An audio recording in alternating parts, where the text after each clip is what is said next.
Today's episode is a must listen. The amazing Courtney Napier joins us today, and oh my goodness, my smile and even telling you about this is so big on my face, my cheeks hurt. Courtney is a writer, a publisher, a gatherer, and a consultant based in North Carolina. She is passionate about Black art and collective liberation, and Courtney believes that beauty is a potent tool for justice, empowerment, and reconciliation, and uses her gifts to support this life-giving work. Courtney and I connected on Instagram years ago, and this was the first time we got to be live together, and it was such a joy. For those of you that have been trying to explore and talk about the dynamics of white supremacy and racism and found it to be a really, really draining experience time and time again, this episode, I feel like, has so much energy behind it, while we also talk about these topics that are so important for us to be creating space to normalize the fact that these are systems and structures we operate in, and the only way to move past them and to grow into a more inclusive future is to acknowledge that they exist. And so in this episode, oh my goodness, I feel like there are so many opportunities to learn and grow. And I will tell you, I felt like I was going through a wonderful education the whole time while I had a huge smile on my face. So the other part that I must say here is that Courtney's story in and of itself, her journey up until this point, was something that felt like it was kind of like out of Hollywood. I even say it in the episode. Courtney has so many incredible insights through the life that she has lived up until this point, through the journey that she has followed. And I think there is so much to be said for the universal nudges that have guided her path up until this point. There are so many of us that are seeking to find the right path, do the right thing, do, the perfect path forward, the perfect next step. And what I took away so very much from this was the next step that feels in alignment with your intuition, that feels like it is something that you are so passionate about and you just need to get it out in the world.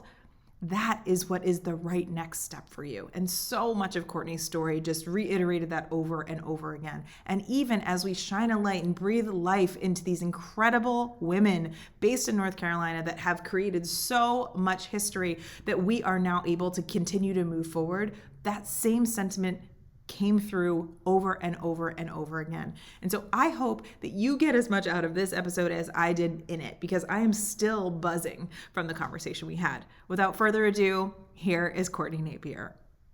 Welcome to Checkbox, everybody. I'm so excited for you to meet Courtney Napier. She is somebody that I have known through the social media sphere for a while, and it is just the best, most heartwarming experience to have her on today. So Courtney, welcome. I'm so happy you're here. Oh, Nikki, thank you for having me. It is way too early for tears, but I literally have some hanging in my eyes right now. Yes. Oh my goodness. Yes. This is great. This is amazing. So everyone, if this doesn't give you a little clue, this is going to be a good conversation. I don't know what will. So Courtney, I would love to hear what I like to call the Cliff Notes version of your journey. Any aha moments, twists and turns, anything you'd like to share that helps inform us kind of where you are today and what's informing how you operate each day. Well, lucky for you, I had my therapy session yesterday morning, so we got some freshness. But, so I was born in California, raised in North Carolina, so I'm a Southern girl. Raised in parts of North Carolina like suburbs. So suburbs in the 90s were primarily white. So I grew up in primarily white spaces. And I have a heart for people. It's always been a part of who I am. I went to school for ministry, actually music ministry. So I love music. I sing a lot to the babies now, but I used to, be on stage and play guitar and drums and all those things. Around after I got married, about a year after I got married, we kind of were starting to feel, my husband's white, and his name is Dave, and we've been married for 11 years in April. Oh my goodness. Oh, so long. That's such a long time. It's amazing though. But we were starting, I think, really the turning point, Nikki, the turning point was 2012. The turning point was the tragic murder of Trayvon Martin. And at that point we had left Virginia Beach. I went to school in Virginia Beach at a mega church Bible college there. And it opened my eyes to something, because it was the Black media that was sharing the story. No one else was sharing the story at first. Yeah. Tom Joyner in the Morning was the only one talking about it. And so that rocked me because I'm the oldest of six. And so I have two younger brothers that were around Trayvon's age at the time and spent a lot of time in those types of neighborhoods because that's where we lived. That's how we lived our lives. And so it was a very jarring, I like to call it kind of like my rose-colored glasses were smashed when that happened. And it caused a lot of questions to arise. And from that point forward, for the next several years after that, probably 2 or 3 years, I went through a lot of my next level of racial identity development, coming out of those predominantly white spaces, really understanding who I was and my heritage for myself, and a lot of reading, and really kind of realized that this is something that felt very near and dear to my heart. And so fast forward, well, also during that time, I was pregnant with my firstborn, and I did a lot of writing, like journaling. Yeah. And writing was my first love. I loved writing in grade school. I won a little essay contest for Black History Month, writing about Ruby Bridges, and it was just something that I really enjoyed. And so I started writing for myself, and then around 2017, I was like, I think I want to go back to college. I want to go back to school and get my degree in journalism. Well, life had other plans, and in June of 2017, I found out I was pregnant with my second. And we were very, very poor at the time. We had been poor for a very long time. And it was just like, it was that moment where you have to choose between, being the mommy or doing the school. So I chose to be the mommy, but I didn't stop writing. And I was writing for myself. I had my own little secret blog, and I would just kind of write these essays out, like when I would get snatches of time. And then it was interesting. We ended up in a housing situation, and when after Elijah was born, he was probably about 7 or 8 months old. And the house that we were in, we were promised that we could stay as long as we wanted. They would never change the rent, da da da da da. And Raleigh, North Carolina's housing market was what many housing markets were, which was exploding, and people were moving from the west and the north and buying houses left and right. And so our landlords decided they wanted to sell, and we were not in a position to do that. And so my sweet little family of four moved in with my parents and my siblings. So there were, I think at the time, there were probably 8 of us in that house. And me and my family were up in the, upper room in the house, all 4 of us in the same bed. And we lived like that for about 8 months, until we were able to buy our first home. And during that time, I was leading a community conversations group that was through a local activist organization. And I started to look into the housing crisis and the implications of that. I'm asking questions, like my curious self from all the way back in grade school was asking these questions and poking around. And I decided one day in June of 2019 to write a blog, but I had no website. So I had to make the blog so I could write the blog post. And it published on the day that we closed on our first home, which is where I am now. And cool. Which is amazing. And then what else happened was that essay went viral. Like in a couple of days, there were over 400 views. And I got a call from a friend who was on city council, and they said, Courtney, someone's reading your essay at the council meeting. Turn on YouTube Live. Oh my goodness. So I'm like, what? And so I turn it on, and this person's reading from my essay. And 2 weeks later, I get a call from a local newspaper. They want me to start writing being a part of their team to write a column, an editorial column. And then from there, other opportunities arose. And so I kind of became a writer professionally. It felt like overnight. And that is what allowed me to start hearing a lot of these really, really special stories, because I wanted to focus on issues that the Black community was dealing with. I had done my racial identity work at that time. I was very, very comfortable, or becoming very comfortable in my skin. And I had these 2 little ones that I wanted the world to be different for. And so I was going in these spaces and learning from elders in the community about their stories, about these historic Black neighborhoods all across Raleigh. And I was just like, this is so amazing, but the spaces to share these stories was very limited. And so that's where the spark for Black Oak Society came from, was getting to sit down with all these amazing elders and hearing about their journeys and their experiences as Black Raleigheites. You know, we're in the southern capital city, the seat of this government in North Carolina. And so there are a lot of intersections and convergences and really fascinating things that happen here. And but their perspective on those things was very scarce in our collective narrative. And so I decided to start Black Oak Society in December of 2019. And I immediately knew that I wanted to have a zine with it. At the time, it was like a little cute magazine. It was like a little square. Yeah. And we started with 2 other writers. So it was myself and 2 other writers. And then a good friend and incredible artist did the cover art, Clarence Hayward.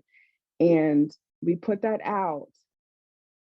I think it was within the week of the shutdown, of COVID shutdown, which if you can imagine, that was not a part of the plan. The part of the plan was to have it in brick and mortars and here and there and doing all these outdoor events to sell this magazine, and none of that was available. And so amazingly, the community found us and began to support us through Patreon and through becoming subscribers. And now, today, we are preparing to put out issue 6.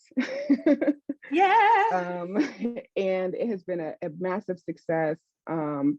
It's such a special project. I've worked with so many incredible artists. I've done a lot of stuff in the middle too. I haven't talked about my liberation work in that, but the writing was the key for me. The reading was the key, and the writing was the door for my voice and the voices of the people that I loved and respected to come through. So I think that's about as cliff notey as I can. Goodness. First of all, it's so funny. There's sometimes because I ask that question and you kind of never know where it's going to go. And my favorite part is like, I just feel like I got a movie. I feel like I just got a wonderful experience of like hanging out with you through these journeys. And so thank you so much for sharing. And the power of so much of what you're talking about is so much of what's been like not talked about. Like the power of education that's not necessarily formally mandated education, the power of reading and absorbing and learning before you start, tweeting, that whole idea that there is so much wisdom to be gained outside of the halls that have been rubber stamped by a very predominantly white spaces as official education. There's so much to be learned otherwise. The power of elders and sharing stories. I mean, using your platform and your power to amplify stories that are really pivotal, but might not necessarily see the light of day. And then, there's the part of, I feel like there's like a music swell in the movie of like, you being like, I just tried this. I wanted to check it out and people found it. And then it was, I felt chills. I almost started crying when you were talking about somebody calling me like, hey, yo, this is on the floor of the city council conversation. Can you tune in? Like that is some powerful stuff that is like, no matter what you do, the universe is pushing you to be like, get out there and talk about it. That kind of the spiritual momentum that is coming behind, even if there are other elements that are putting those hurdles in the way. There's just so much power in that. And I feel like being able to witness through your story, the wonderful kind of cadence of that, especially when there are hurdles that are unexpected, is just part of me is like exactly what we all need right now, because where we are in this moment, there are all these hurdles that we don't see, we don't have control over. And there is, I feel like, this sense of urgency that, we could talk about the roots of urgency and how destructive they can be, but there is this sense that we're trying to kind of figure out how to operate in the, I wouldn't even say the after times, in the current moment times. We're not after COVID, we're not after any of these very large systemic issues that we've been operating in for generations. But how can we take all that we have learned, all that wonderful kind of, I think about that ruminating education, that reading education, that absorbing education that we've been forced to kind of have over the last few years, and act accordingly. So the first thing, I mean, well, one of my favorite questions, why this podcast is called Checkbox Other, is I would love to create a space for you to share a time, if there's more than one time, that you felt other or different or as though you didn't belong. It is one of my most favorite questions to ask, because it is something that is so incredibly universal, and we feel when we're feeling that way, we feel like we're the only person.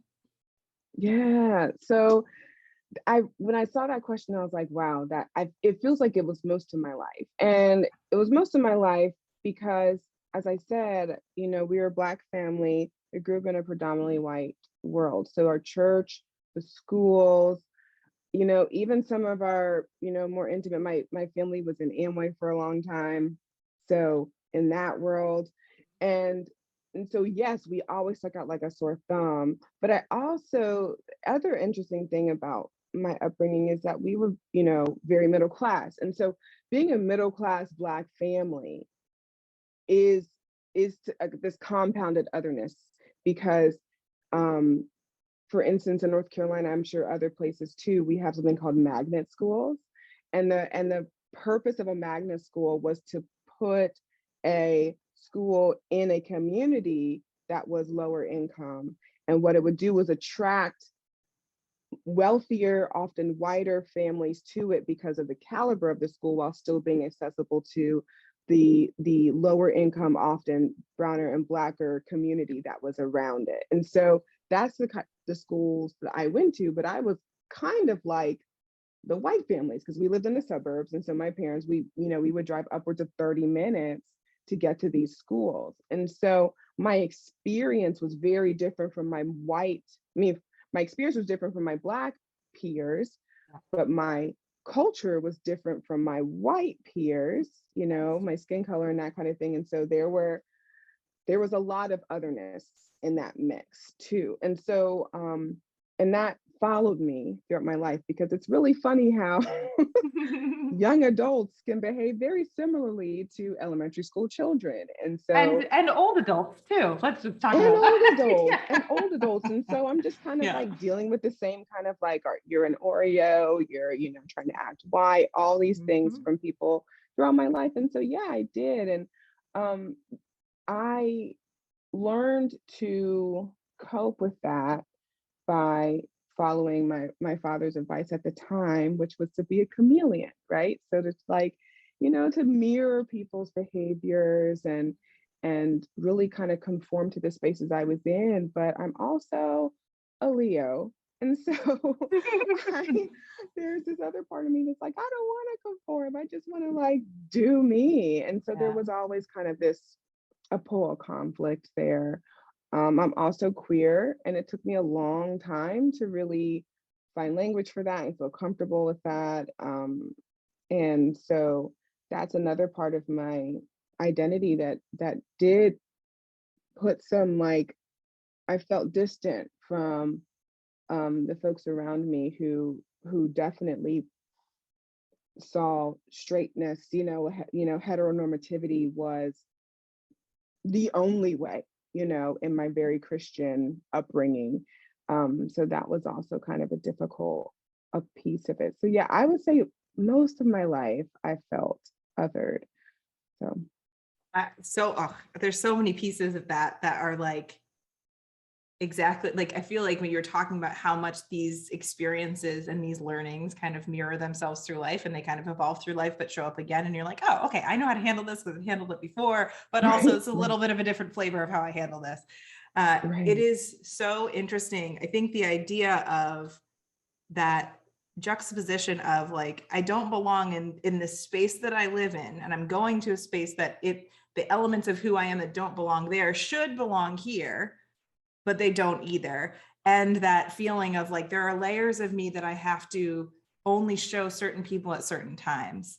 But does that, and you think of a little kid, what is my relationship to my identity? Like, if I realize that I'm only allowed to show certain parts in certain places, is that something that I'm able to embrace all of myself? And I love so much that your father vocalized that, because I think when we don't actually call it out that it's happening, it becomes, we don't realize that it's separate from who we are. We don't realize it's a choice and an act that we're making. It's how we kind of value ourselves.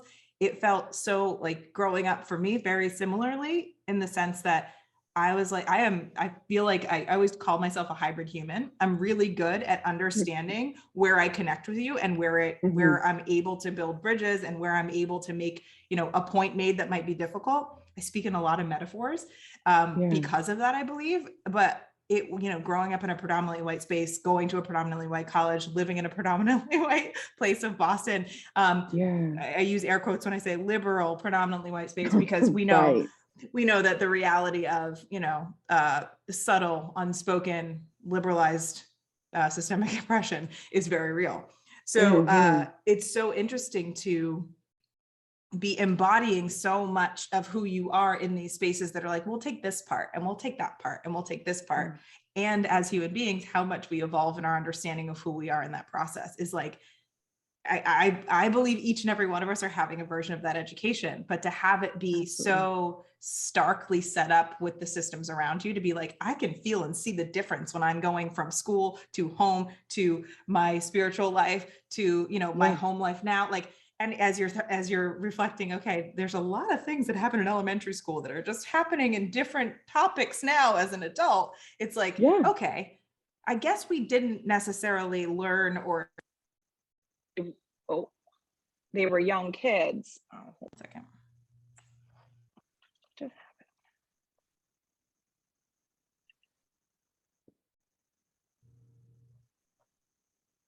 Yeah, I hear your audio going in and out. Yeah, sorry. Let's see if I can Okay, fix that. I can hear you now. Okay. Sorry about that. No, it's okay. Just got to make sure that they don't put my headphones into the microphone as well, because then I can't hear you.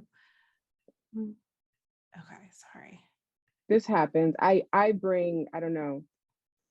I think I'm just like very electric and it just like throws people's computers over. It happens all the time. Like, I'm so serious. Well, all right, we're back. So yeah, I think there is this element of how much power it is to acknowledge the fact that these things. Oh my God, I did it again. I don't really know what's happening. Let's see if I can. Sorry if you're hearing all that. No. While you're doing that, I'm going to see if I can find a plug for my light because it went out. Okay. So.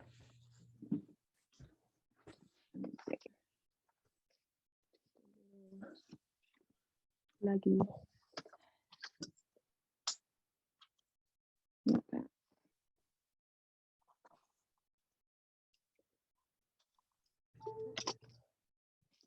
I heard something ding. Was that you? Yeah, that was me. That's me. Okay. I'm unplugging and plugging things. I'm like, come on now, 17 seconds was not good enough. All right.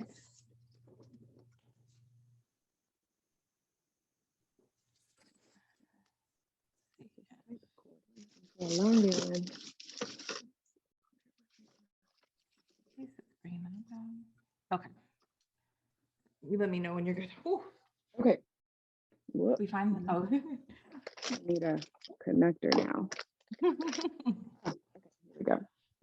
All the plugs. You and I that's my battle has been with plugs over here. There's like adapters and plugs and all that kind of stuff. Because an Apple computer can't let you plug a USB into it. God forbid. No, because they are so extra. And I've thought about like changing technology and I'm like, I can't. No, it's true. I just can't do that.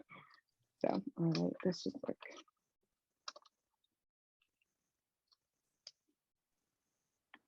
Aha, it's a little better. Okay. All righty, I think I'm good. I'm normally really good at the first one, but the second one I'm like, okay. Talking about chameleon. Okay.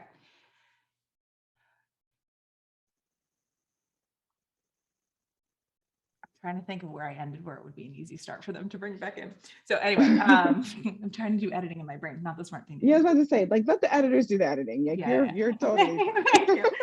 Okay, yeah. So I think there is a part of this that, as we are navigating our own identity, like I think of teenage us, where we have all of these identity elements that are going to happen in just human development, that we're also navigating how that works in the outside world. And as the outside world, we are, I'm assuming, are you an elder millennial as well? Yes. Okay. 35. I'll be 35 this year. So yeah. Oh yes, I'm 36. Hey, mid-30s are a good time. Yeah, I can't wait till the world allows us to embrace them fully out in the world. But Seriously. I mean, there's a part of this that I feel like we go through. So yeah, our timelines are so synced that there's like, we grew up in a colorblind era. That's what we were talking about. And then we're in this space now where we have had a Black president. And so therefore that is, to me, I always feel like that's like the point where Martin Luther King saved the day and now Obama saved, like everything's fixed, right? Like here are our milestones, so there's no problems anymore. And very obviously that is not the case.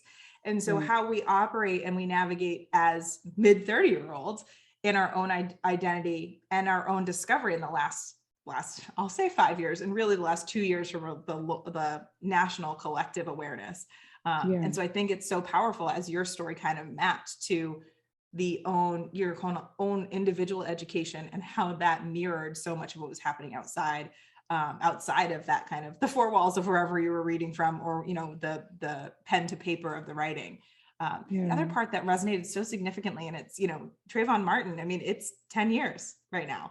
And how that kind of anniversary, it's funny because tonight I'm actually going to a racial justice ministry meeting all about the 10-year, it being 10 years since Trayvon was murdered. So, so much of this feels like, yes, it was 10 years ago, but it's so very present today. And so I would love to hear kind of how the Black Oak Society, and I know your Boss magazine, a BOS magazine. I don't know if it's no Boss. Yeah, Boss. Okay, you're like the first one who actually said it right the first time. So I'm just like, yay.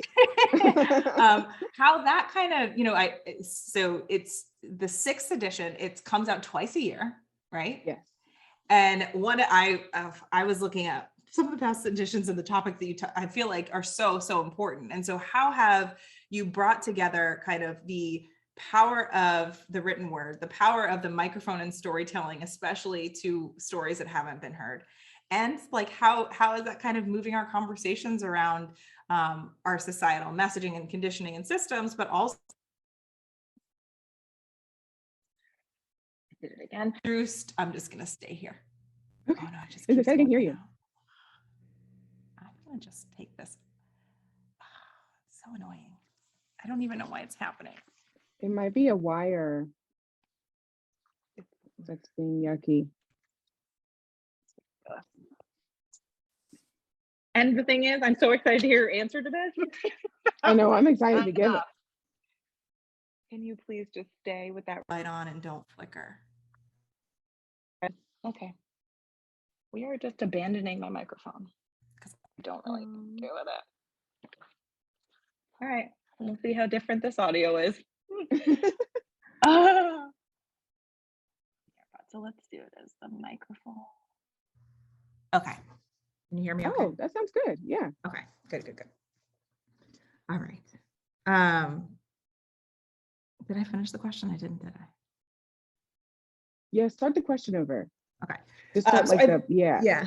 I would just love to hear how Black Oak Society and Boss Magazine bring together all of the elements of our current kind of societal conversations and the limits and restrictions and oppressive dynamics playing out, the history of, Black power, Black history in general. I know in North Carolina and Raleigh, but on a broader scale, and how kind of amplifying stories that we haven't heard before brings so much kind of power to that conversation.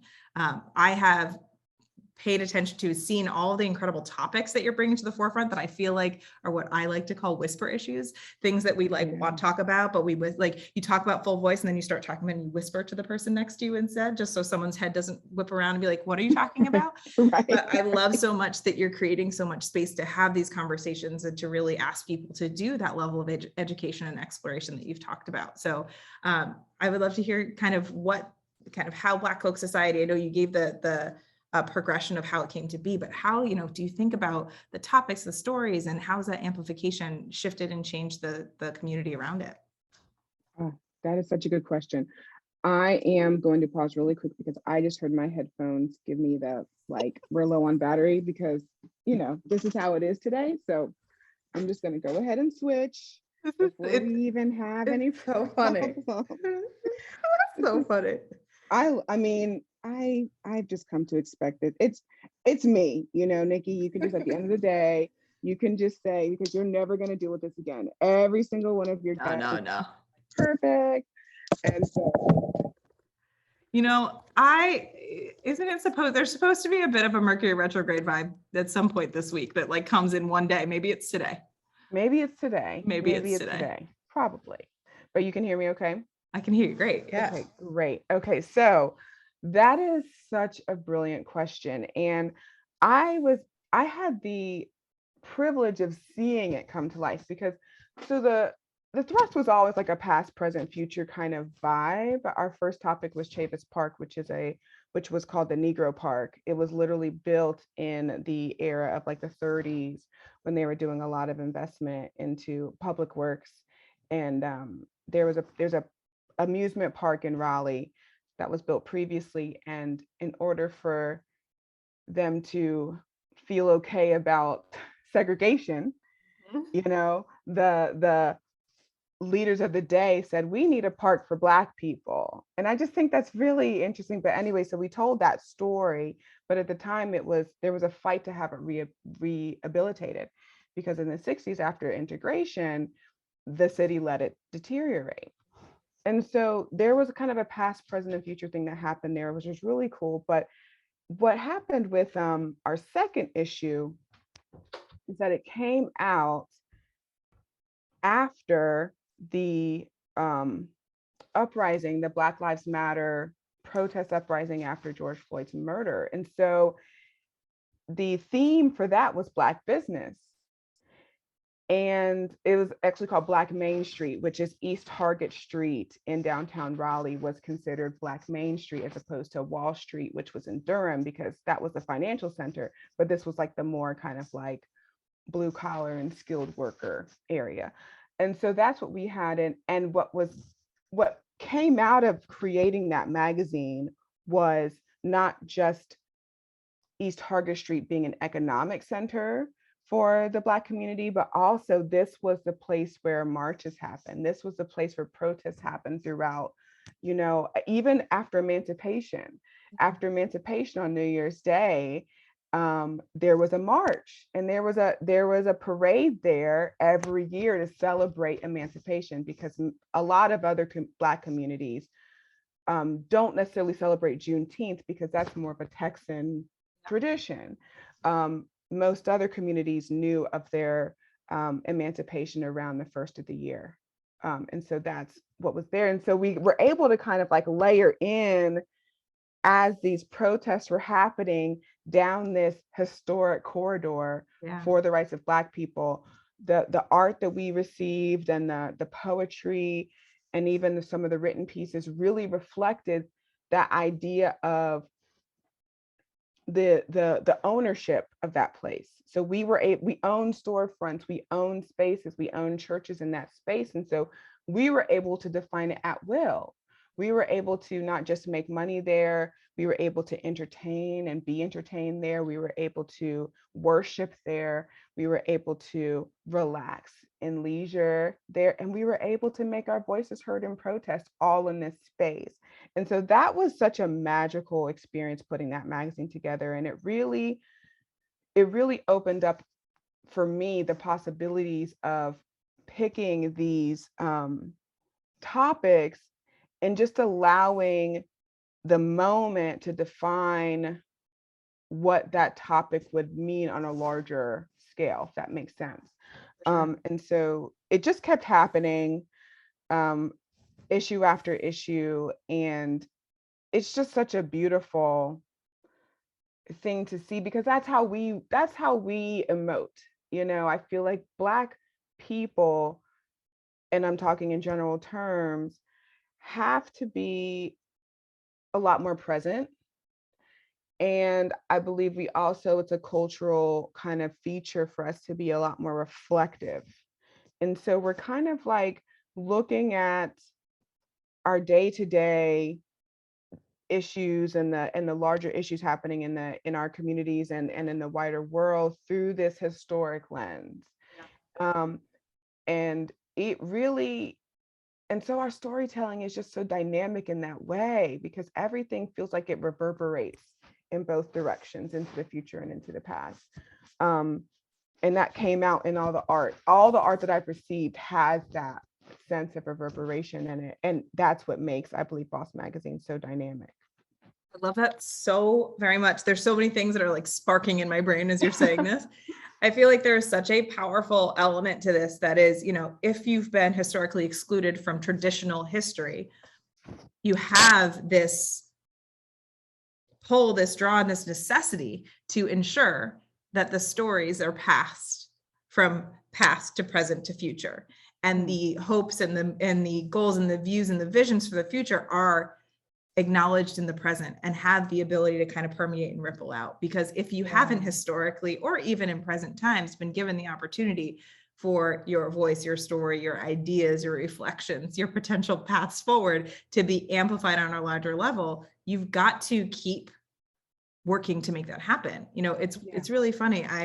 I work with, you know, I work with a woman on my team, and she's white. And many times we've talked about how the techniques and tactics of how to be a great marketer, or how to bring in great business, or how to do this, like those, we have to be very thoughtful of who those principles, tactics, and paths are coming from and who they've worked for. Because though it might seem like whatever the language is or the 5 steps are universally something someone can do, they work because there are systems that actually help amplify them naturally without resistance. And so by creating a space where it is like, we're actually doing our best to, I mean, again, I've been to Raleigh. And so I'm like, have I been there before? Have I been over there? Next time I go to Raleigh, you know, I will. I just think of the fact that it's like taking, like you were saying, of just being and being present and being accepted and feeling like you belong, of just the resistance that you can remove from creating and holding spaces for community to show up and talk about the things that are important, rather than to have to either code switch in order for it to be appropriate to even get there, or to be really worried about who's going to take something the wrong way, or, you know, am I going to be able to be in the space without being hindered in some way, shape, or form. We've actually created a space where you're welcome to be here. And what we're doing as a collective is moving the story forward. We're creating a space for power to be embraced and not to be something that we should either feel like we have to hide, or, you know, to operate outside of the power we have in the present moment together. And so I love so much that and in asking the question, I had no idea that, you know, that Boss Magazine is really creating such a wonderful way to capture that feeling no matter where you are. You don't necessarily have to be on that street to do that. You don't necessarily have to have had that experience, but you can read the story of it. You can see the art and emote through that, feel the power that was intended for these wonderful artists and these wonderful writers that are bringing to the party. So I love that so very much.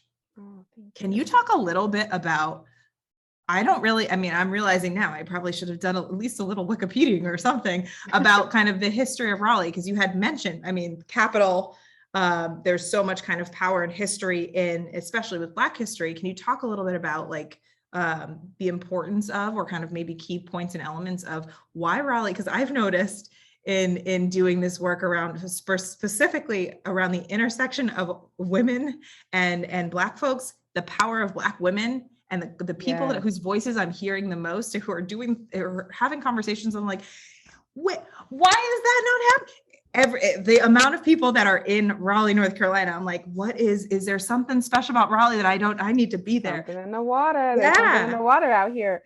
So Raleigh is, I'm incredibly biased. So that's okay. Just put that out of the way. But Raleigh is a magical city in my perspective, but it's also not super unique in the sense that we're kind of situated in a place where there was a lot of money, of course, a lot of money from plantations and from slavery in this area. But it also there was a little bit of a level of elitism in the sense of like education and that kind of thing that is very obvious now when you walk around the city. And so there is the harshness level, if I can say it like that, as opposed to South Carolina's history or Georgia's history or Mississippi's history is not necessarily the case North Carolina. North Carolina was the last state to join the Confederacy. Okay. And I believe one of the first states to sign like the Constitution, one of the first states to sign, you know, the Emancipation Proclamation. And so they were very kind of on the fence about the whole lot of it. Yeah. And whilst there are some very large plantations too, in particular, that make up the Raleigh-Durham kind of Chapel Hill area. Yeah. There's Stagsville Plantation and there's a Hunter Plantation are kind of the two main ones. They're just, I would never say gentler, but it was definitely a more, maybe a more sophisticated, if that makes sense. And it really did, it really does set the tone for how the city grew and how things were set up. It was very political because it was the state seat. And so they were just very careful around things like language and that kind of thing. It's hard to describe in a way that doesn't minimize the brutality and the realities of slavery that are all around us, but it's not something that is like, I think there's a special level of embarrassment about the legacy of slavery here because of the intellectual nature of this community than others that I have seen. And so a lot of it is hidden. A lot of it's been scrubbed away. There's a good friend of mine named Cornell Watson who just did an incredible photo exhibit with UNC Chapel Hill called Tarred Healing. And it's an amazing exhibit. He actually was able to publish it in the Washington Post. So you're going to be able to find it and see the whole thing. But long story short, he was an artist resident who at the end of his time, they decided to pull his exhibition because the images that he was showing were not very flattering of the institution. And it really is just one, and this is the same institution as I'm sure many of your listeners know, rejected giving tenure to Nicole Hannah-Jones very publicly. And it's that same sense. That is a very great kind of like a microcosm of a story of how we handle our past here. I think another thing that's very interesting about Raleigh is that that the intellectualism was not concentrated in the white community, but it was very much a part of the Black community. We have in Raleigh alone, we have two incredible Black colleges. We had three. One of them, unfortunately, closed and was, and that last standing building from that university was burned down in the early 2000s. But we have two, St. Augustine's University and Shaw University. They're both private Christian colleges that have very long histories of just social uplift. Like a lot of politicians have come through those. Ella Baker was a graduate of St. Aug. Anna Julia Cooper, who is known as kind of the grandmother of Black feminism, graduated from and taught at St. Augustine's. And so, yeah, you do. And particularly these women, right? So you have, so this is also kind of looking at the power of the women in these communities. And their stories are often the most repressed for all the reasons that I'm sure your listeners are aware of. And yet these are the women like Anna Julia Cooper and Ella Baker. I can think of more like Haverly White, and into kind of more the present day with like a Frances Lynette Williams and Octavia Rainey and some of these other incredible trailblazers, is that I'm listening to Ella Baker's biography right now, and it's true that Black womanhood was kind of two things that were kind of seen as one. So there was a household leadership. You know, while the husband was the breadwinner and the head, a woman really set the tone, the moral tone, the cultural tone of a home. Yeah. And so when you have all of these women in a neighborhood, they're going to set the tone for the community. And when you have all these women in a community, they are going to set the tone for the city. And so in a lot of these neighborhoods, especially the upper, like in middle class neighborhoods, many of the women were teachers. And so they were intellectuals. They were college educated intellectuals, and they passed their wisdom on to these children. And the stories I've heard, especially of those who graduated from like an Enloe High School, which is a historically Black high school, from the Barry O'Kelly School, which was in a historic neighborhood called Method, and so forth, is that these teachers demanded a lot from their students. They were excellent teachers. And a thing that a lot of people don't know about when Brown versus Board passed and these Southern states began to integrate their schools is that they often plucked the best teachers from these Black schools and put them in the white institutions. And so then these white students are going to get this incredible level of dedication and knowledge from these amazingly educated and determined women. And so oftentimes, especially during the civil rights movement, so I'm talking about kind of like the turn of the century into the 50s, once Brown versus Board kind of came down and the temperature was turning up around, civil rights. A lot of these women were in positions where they were on the front lines. I had the pleasure and honor of writing a story with the son of an amazing woman, Miss Holt, and she was a teacher. And the Holt family were one of the first families in Raleigh to attempt to integrate Raleigh's public schools.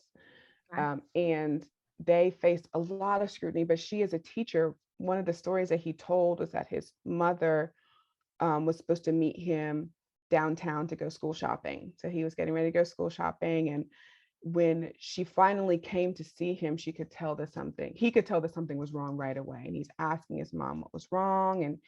And she essentially says, "We can't go shopping today." And they're like, he's like, "What? What are you talking about? Like this, we planned for this. Like we took the bus here. You told me to meet you here." And he finally gets it out of her that they garnished her wages. And I think her check for the month ended up being about 98 cents or something like that. They actually garnished her wages because she was trying to get her son into the local, at that time, white high school. And obviously devastating for the family. Obviously, just like getting that, of all the things they had already dealt with, just that understanding that the power structure that you're in has that much power. It has a lever anywhere, right? Like if this one doesn't work, I could try this one. It's like, but whatever lever you're pulling is going to have a detrimental impact on my life. Yeah. Absolutely. And so, but these women stood in the face of that. They persevered and they did not waver, and they were incredibly powerful. And so many of these women are women of faith. And so they had, and they also were classy, they knew how to celebrate. They were well dressed. They cared so deeply for their homes, no matter where they lived. And so they just, the care and the nurture that often has become the stereotypical kind of like stay-at-home mom or like mom goals kind of thing, was something that did not stop at Black women's front door. They understood that the nurture that they were put on this earth to provide, because still you had very rigid kind of gender roles and norms, even though they were different from white community, but they realized that it was not just their own children that lived in their home was not where their responsibility ended. And so that went all the way up to advocating for voting rights advocating for school integration, advocating for higher wages and so forth. And it's just, yeah, they really truly are. Every good thing I believe about this city is owed to Black women. Oh, I love that so very much. It's so powerful because I had no idea when I asked that question. It was scratching the surface of something so incredibly powerful. All of these stories that then, it makes me think of Black Oak Society that have all these roots that go even deeper than you expect, that then branch off to being like, this is where the power of this comes from. You might feel or see the one branch that has a leaf, but look at all that comes within and creates that leaf. And the other part that I think is so important that, has been a collective conversation is around, what was the level of racial representation from your educators? Did you grow up with a Black teacher ever? And, I didn't have a Black teacher until I was in college. Wow. And I know many people, especially people in my peer group in Massachusetts, I'm not sure if ever.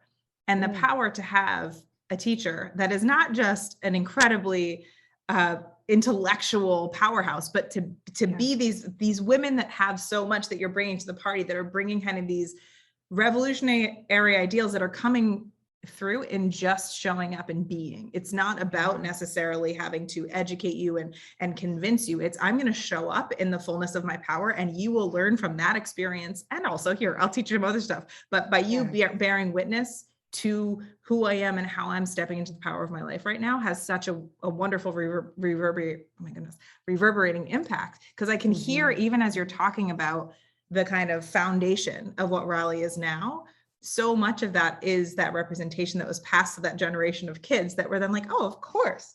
Absolutely. I have Miss Holt as a teacher. I know that, there is so much that is, I especially lately, I've been talking a lot about the power of that ripple effect that turns into a wave, and that wave gets so strong that it's shifting the tides. And there is that feeling right now, I feel like, that as we were talking about our generation of like being younger and talking about colorblindness and learning about Martin Luther King is like, okay, and Malcolm X is like, okay, this happened a while ago, even though it wasn't that long ago. And having the exposure in our 20s of, oh, we have a Black president, we're making progress, to now being in this place of like, oh, hold on, what just happened to all that progress? And how do we step into making sure that this isn't that point in the history books where everything goes the wrong way?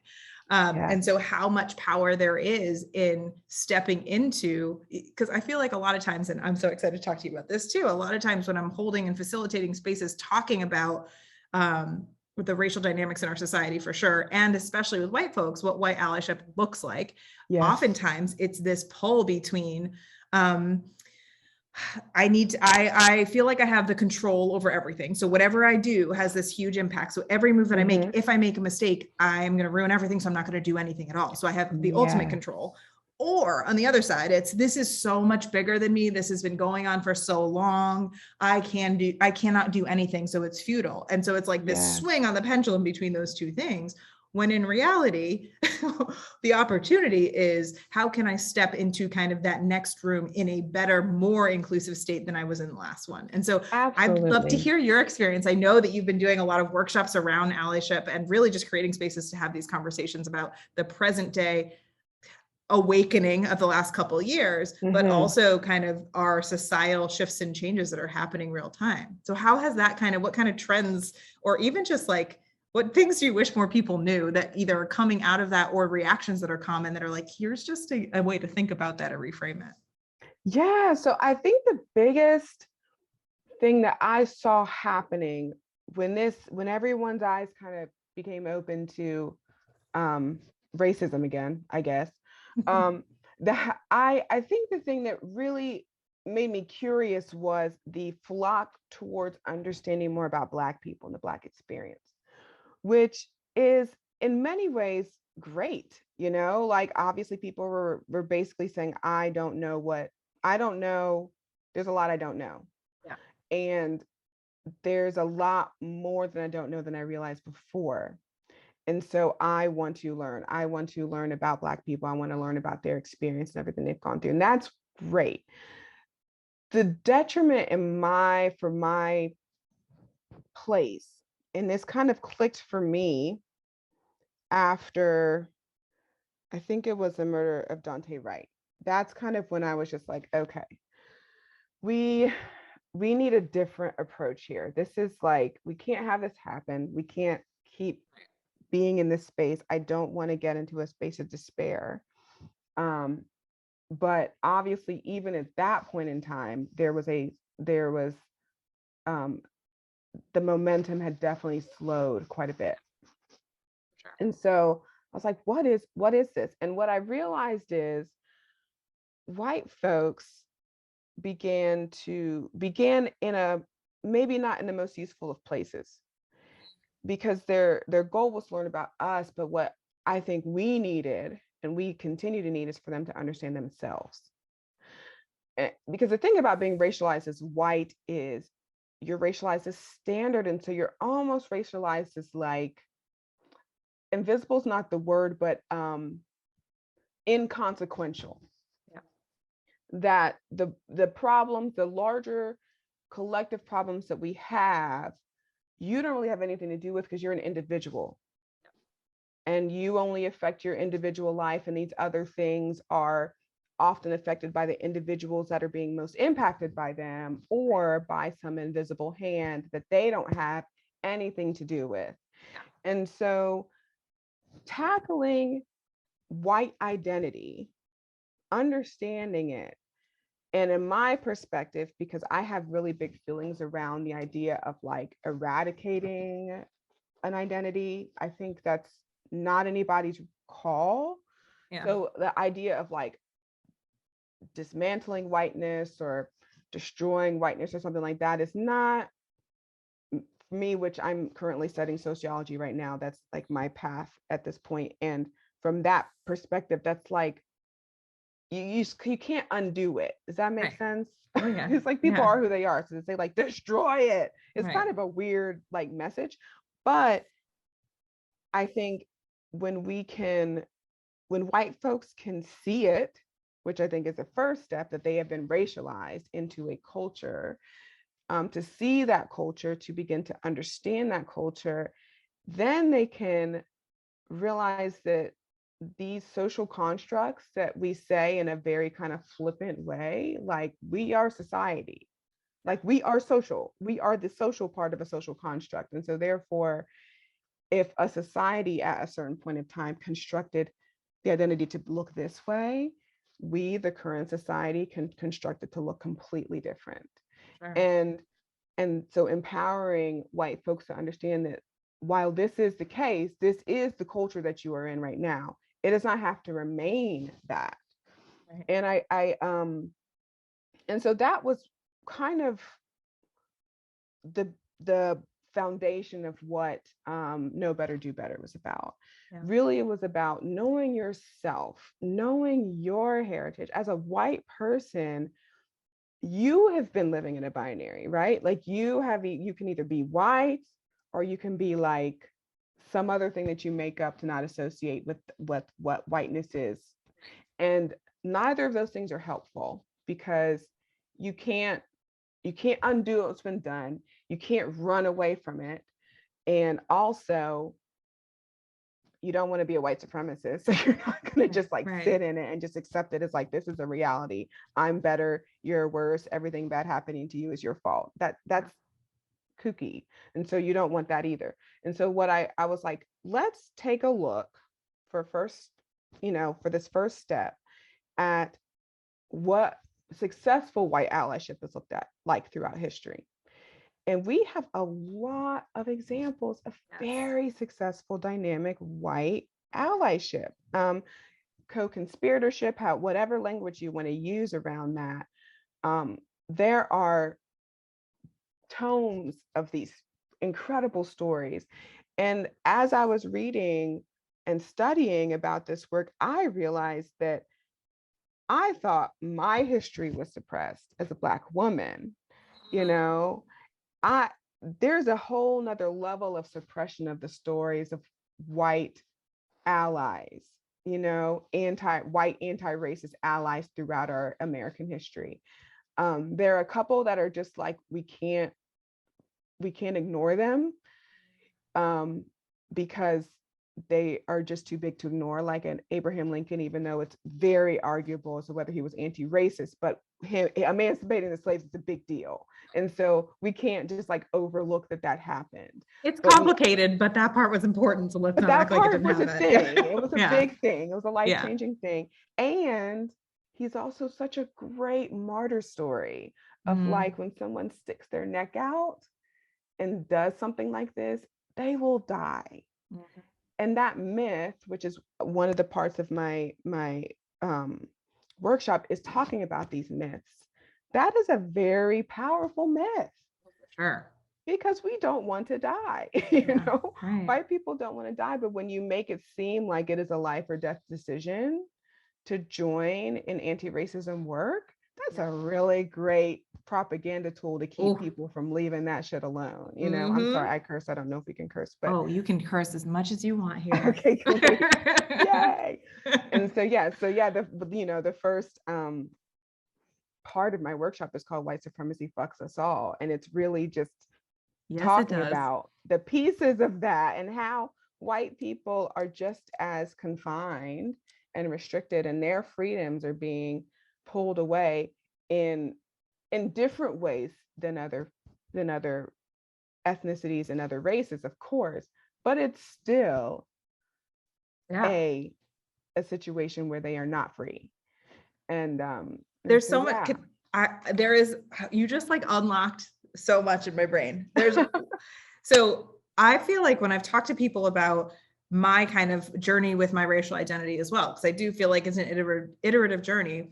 I wrote this frame for a book that was called Waking Up to My Whiteness, because as a biracial person who grew up in predominantly white spaces, and, my mother is white and I very much lived a lot of my life in white experiences, I didn't realize what whiteness was because it was never called that. Absolutely. I always gave it a different meaning. Like you were saying, like whatever else you're calling it, that's what it is too. And so there's so much power. It's funny, as you're saying this, I have, I think of Selma, where the guy that plays the guy in Succession, I forget what the priest's name from here, from Massachusetts, how he dies. And that was the story of like the valiant white person was the person that was killed, and how incredibly powerful that is in perpetuating white supremacist fear. And I always talk about, when I talk to people about white supremacy from the marketing perspective, is like white supremacy is extremely brilliant in its ability to keep you indoctrinated in its propaganda. The trap doors within white supremacy are out of control. Yeah. It's kind of like when you were talking about the levers, right? It's like, well, white supremacy has like an entire, I feel like it's like, you think about like a recording studio where there's all those like levers you can pull to do a whole bunch of different things. Absolutely. It's like that times a million. And without acknowledging that power is there and those trap doors are there, then you feel like it's individually you that is not able to do things. But then also like the part that's like, this is it. Well, maybe it's not it, but the part that like, in my brain was, if we created spaces for the knowledge and the education, like you're talking about with Black Oak Society, you're talking about with Boss Magazine, to actually create and celebrate the stories of white allyship, the stories of co-conspiratorship, those examples can actually supplement, or I would beg to say overpower, the stories of white oppression as the shameful, we're not going to talk about it, we're going to either erase it or shove it under the rug, that opportunity shows itself. It's the whole idea of representation mattering. Yeah. If you are a white person who is born into a certain level of privilege in our society, and you're given the opportunity to say, here are some routes to take to actually dismantle this stuff that's hurting a whole bunch of people, then you actually have the ability to activate all those levers that you have on your board that you didn't know were there. And so I'm like covered in chills. There is like so much power in just creating space for that to be a reality. It doesn't, and I get this sense from you, because one of the things when I talk about white supremacy is how much it's hurting white people. It's not just a Black person's issue at all. Yeah. And even more so, it is so important for white people to know and understand what it is. So therefore you are not being swung between kind of complete control and complete futility, that you understand there is a nuanced background to this, and you have so much control and power in that privilege, that this racialized society that is set up based on creating power difference, how can you step into that power to shift that? So I love So, there's just so much. I feel like I talk about this stuff a lot, and you just like opened up 7,000 doors in one side of my brain. So Know Better, Do Better is the name of the workshop. Yeah. I feel like every single person listening to this, like, you need to go and you need to be a part of this. You need to learn all these things, and especially that first section. Come on. Thank you. First of all, thank you for the education. Thank you for being my teacher today. I would love to hear as well, because one of the pieces you were talking to was about this idea that we teach through the Black experience instead of the white experience. And the thing is that the people that are living the Black experience are very well educated in whiteness in order to survive in this certain setting. And, I think a lot of times when we talk about feminism, it's easy for women, especially white women, to identify with the differences in our society with regard to how men are treated as, when you're talking about a man, you talk about a person or a human, or even in religion, you're always referring to a man unless designated otherwise as a woman. And then we won't go on the binary spectrum of the whole thing.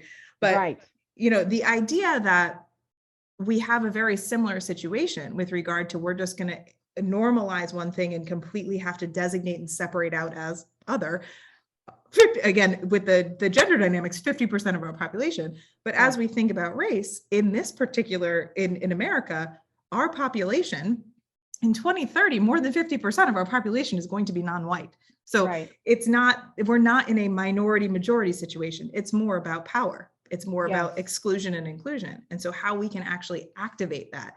And so how do you think about how, when we think about this idea of, because I'm thinking about Raleigh as you're talking about all these really powerful women, of like the power of matriarchy and how that has the opportunity to create a new path forward. This power of like really thinking about kind of collective liberation and restorative justice. What does it look like when we're creating this new path forward that is more inclusive, as we're bringing in all these kind of intersections of who we are as people and creating space for others who are different than we are to actually exist and be viable and valued in our society? So how does all, I just threw so many things at you. How do you think about what that future looks like and how we kind of move our lens from the kind of that narrow, I've only got these 3 levers when I really have 1,000 of them. How do you think about how we move ourselves and think about the world where it can actually be more equitable, more inclusive, more liberatory for sure? Yeah, that is an excellent question, Nikki. And really what comes to mind, so there is someone who I adore from afar, and if she listens to this, maybe we can be friends. I don't know. But Adria Marie Brown is one of the most brilliant humans I've ever witnessed their brilliant magic on paper and via my phone. And reading Pleasure Activism, there's a concept that she mentioned. And for me, this is like the simplest way of describing the world that I want to live in, which is a world where we embrace that everyone is healing. And it reminds me a lot of matriarchy in a sense of, the thing that I love about matriarchy is that we see everything as a journey, and the journey is as important, if not more important, than the destination. I think about that. It's like raising a child. It's not just about getting that child to 18 or 21 or whatever, and so until they can, be on their own. Like, that's not what raising a child is about. It's about all the moments in between of like sowing in that love and building up their self-esteem and, allowing them to fall down and get back up. Like, that's a big part of being a good mom or a good parent, is to allow your child to struggle and then be there alongside to kind of like support how they get back onto their feet in whatever way that is. And so that journey, that healing journey, that the ups and downs, all those things, all those in between things are so important to us as matriarchs. And that is what I believe is seriously missing because of white supremacist, capitalist patriarchy, because it's all about the end. And so the means, whatever they are negligible in comparison to whatever the end is. That's how you can have a slavery. That's how you can have a Jim Crow era. That's how you can have mass incarceration and be able to even call all of those things different names because they all function in the same ways. But also to be able to so kind of flippantly say, but that was back then and this is now, and look where we are now and look at the progress. It's like, absolutely not. Absolutely not. There's a person in my life that I had a really interesting conversation with one day years ago, and we were talking about like Christopher Columbus. And they were like, well, if Christopher Columbus didn't do what he did, we would all be living in tents or something like that, is what this person said, this white person said. And I was like, we can't know that, beyond, would that be so bad? Or, all of those questions. Beyond that level of nuance. Yeah. Right. The reality is we can't know that. And what white supremacy does, white supremacy has a serious lack of curiosity, because you cannot seek answers from a place, like truly seek answers, truly be curious from a place of believing you know everything, or you know everything that needs to be known. And so there's a serious lack of curiosity there. And so there is not a space for, if I pay this person or these people a living wage, give them a stake in the business that they have, that they are working for, how successful could I be? And letting that question hang and doing the things that your conscience tells you to do. But instead it is, we can't do that, because if we do that, X, Y, and Z will happen. I'm like, but you control X, Y, and Z happening. Oh, no. Yeah. And so what if you did this different, and then other people chose to do something different too, and what have you. And then you have business people out there that are doing it different, just like we were talking about, the anti-racist, white allies that are living different. And instead of whiteness or white supremacy celebrating those individuals, it's like, look, they made a new way, they carved a new way, they become a threat, they begin exceptionalized, right? That it's not something that's proximate to something you can do. You have to be this special shiny object to even come close to it if you want to. Yes, either that, or they pay for that shit. Oh, yeah. They become pushed out. They become to lose the privileges of whiteness, because what they do is they challenge the status quo. And there are people that have staked everything on this one way of doing things, and they're not going to lose that. And everyone's expendable in white supremacy. White people are not safe. No. And so that's what happens, is they become shunned, and their story becomes almost like fenced off. And whether that's a glittery fence of, wow, look at this exceptional person, or it's just a straight up privacy fence, like who, what, where, what are you talking about? We forgot about Uncle, whoever that person's name was, or who, we don't talk about them at dinner. No. Yeah. Right. Yeah. That is so true. And so heartbreaking, and also opportunity creating, right? Right. It is that idea of, if we create more opportunities for that know better, do better space, where you can normalize these conversations and not ostracize these stories, the power of the stories that are coming through in Boss Magazine are coming through in so many of these kind of passed down experiences, coming through in these teachers that are able to embody all of these things that you were told could not exist in this society. So it's literally the cognitive dissonance about being like, wait, you told me this, but I'm witnessing, watching, and actually being educated by this. It's valuable for me. How do I hold two spaces? Well, I feel like we could talk forever. I am so excited that you were here today. I can't imagine that anybody listened to this whole thing and didn't learn so many things.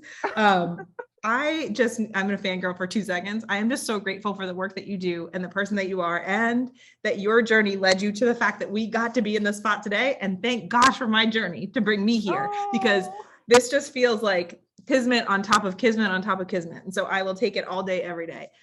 Courtney, thank you so much for joining today. I will include, to the best of my ability, all of the links and the wonderful resources you provided, because I feel like this was a wonderful education. I am amped to dive back into it myself. But I hope that we get to chat again soon. And I just feel like I'm just so grateful that you were born into this world 35 years ago almost, because, we're better for it, for sure.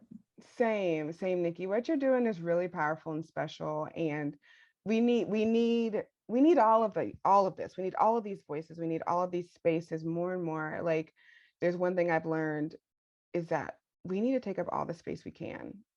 We need to take up all the space we can and Yes. share all And the bring wisdom each we other, have. bring each other along. Absolutely. Yes, So yes. thank you so much for having me here. Of course. And this will not be the last time. No, I'm not at just all. I'm telling you that on your podcast. This won't be the last time. I'll see you again soon. Yes, yeah. I mean, I might just have to book a trip to Raleigh. That's just going to have to happen. So, Please, we would Okay. love to have you. all right, JetBlue, here I come. Mhm. Oh, well, thank you so much. Thank you. You're so good. Oh, see, I didn't oversell it. It was such a good episode. Don't you just want to hang out with Courtney all the time? I know I do. If you haven't followed her on all the socials yet, make sure that you do. She's at Courtney Has Words on Instagram. And I know she has Black Oak Society as well over on Instagram. If there's any other information you want to know and you haven't checked out our show notes page, you can go to nikkyinnocent.com/podcast and you will see Courtney there in our list of episodes. And all of her information will be in there as well.